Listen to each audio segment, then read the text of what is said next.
После получения гражданства США вас не могут депортировать в страну прежнего гражданства.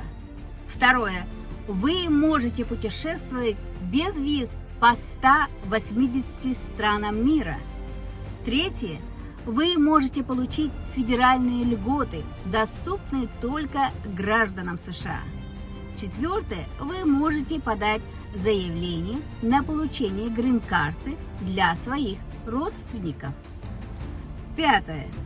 Ваши дети автоматически становятся гражданами США, даже если они родились за границей, если, конечно, им не исполнилось 18 лет.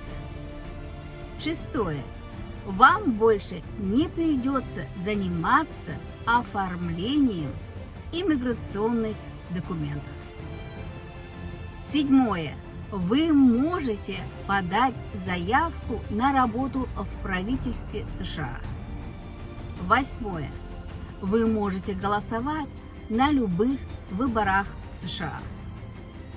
Девятое. Вы можете баллотироваться на выборную должность. Подписывайтесь на мой YouTube канал, ставьте лайки и до следующего раза. С вами была Эльвира из Америки.